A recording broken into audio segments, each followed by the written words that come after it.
भूल गया वो उसको याद दिलाना है। एमपी शासन हाय हाय हाय हाय हाय हाय एमपी शासन हाय हाय हाय हाय हाय हाय। अरे दृष्टिहीन अब बोल रहा है, जिला प्रशासन डोल रहा, दृष्टिहीन जब बोला था, जिला प्रशासन डोल रहा था, दृष्टिहीन अब बोल रहा है। जिला प्रशासन डोल रहा है। अरे हम अपना अधिकार मांगते, नहीं किसी से भीख मांगते, हम अपना अधिकार मांगते, नहीं किसी से भीख मांगते, लुई ब्रेल ने सिखाई सीख, नहीं मांगेंगे झुककर भीख, लुई ने हमें सिखाई सीख। नहीं मांगेंगे झुककर भीख। अरे करो धमाका बड़ो जवान, तभी सुनेंगे बहरे कान, करो धमाका बड़ो जवान। तभी सुनेंगे बहरे कान। अरे लाठी गोली खाएंगे, आगे बढ़ते जाएंगे, लाठी गोली खाएंगे। आगे बढ़ते जाएंगे।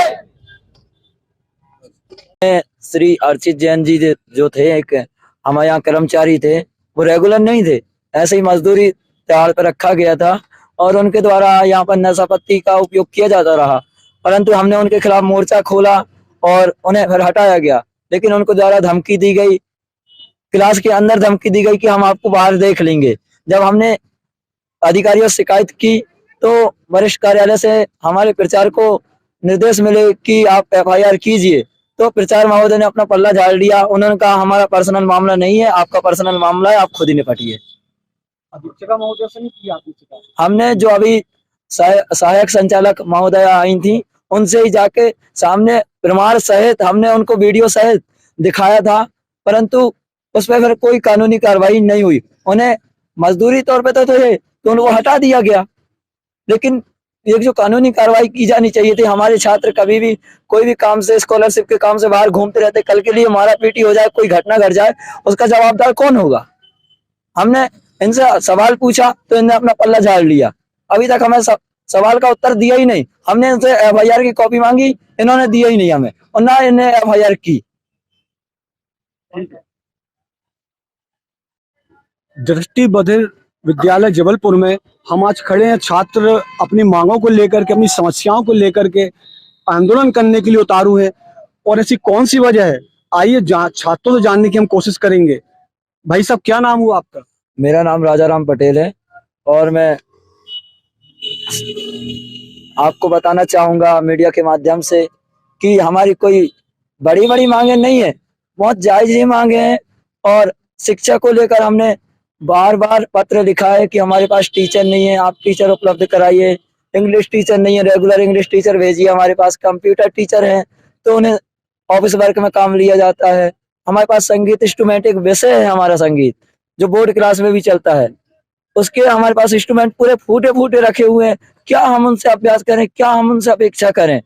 15-15, 20-20 साल पुराने रखे हुए हैं। यहाँ पे लोग नशा पत्ती करते पाए गए कर्मचारी। हमने प्रचार को लिखित रूप में और प्रमाण सहित शिकायत दी, उसमें भी कोई कानूनी कार्रवाई नहीं की गई और कठोर और कोई ऐसा दंड नहीं दिया गया उन्हें। जब हमने शांतिपूर्ण धरना प्रदर्शन 16 अक्टूबर को किया, तब एक कर्मचारी को हटाया गया और दूसरे कर्मचारी को नहीं हटाया गया। मैं जानना चाहूंगी, आपका कहना है कि जो यहाँ पर कर्मचारी नियुक्त हैं वे आप लोगों से कार्य करवाते हैं, पढ़ाई करने का आपको अवसर नहीं प्राप्त हो रहा है? नहीं, ये थोड़ा आप गलत पूछ गए हैं। कार्य कर्मचारी ही करते हैं, हमारे काम हम स्वयं करते हैं, लेकिन कर्मचारी हमसे काम नहीं कराते। लेकिन हमारी बिल्डिंग इतनी जर्जर हो गई है कि कभी भी छात्रों के ऊपर गिर सकती हैं। इसका शासन लगता है कोई अनहोनी बड़ी घटना का इंतजार कर रहा है। आप जो आज आंदोलन करने के लिए खड़े हुए हैं, तो इसका मूल विषय क्या है? मूल उद्देश्य हमारा यह है कि हमारी शिक्षा में फोकस किया जाना चाहिए और हमें टीचर उपलब्ध कराएं, हमारी जो मूलभूत आवश्यकता है उनको पूरा करें। आपने भी अपने ऊपर यहाँ पर जो अधीक्षक है उनको अवगत कराया है इस विषय से? जी, हम 5 सालों से लिखते आ रहे हैं और 2019 में हमारी स्ट्राइक हुई थी। उस समय भी आश्वासन दिया गया कि आपकी संपूर्ण मांगें मान ली गई हैं और इन्हें हम जल्द से जल्द पूरा करेंगे। लेकिन 5 साल गुजर गए, आज तक वो मांगें हमारी पूरी नहीं हुई।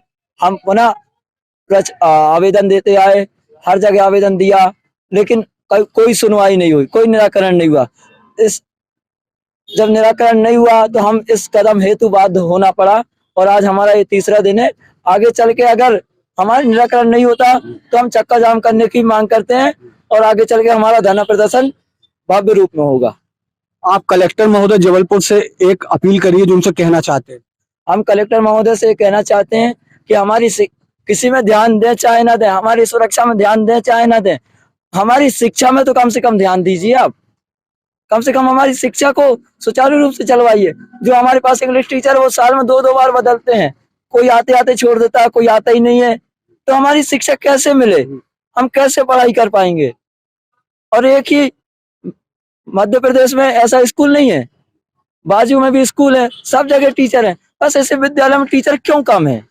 आपके विद्यालय में कितने स्टूडेंट होंगे?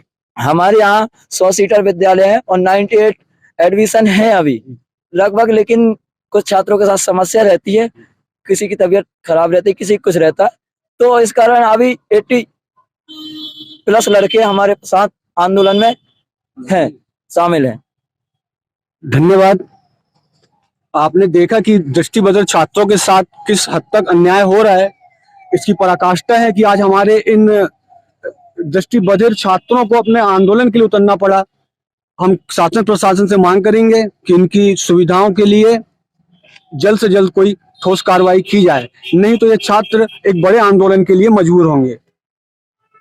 नारे नारे।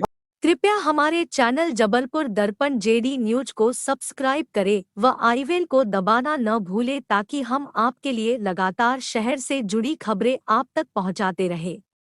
धन्यवाद।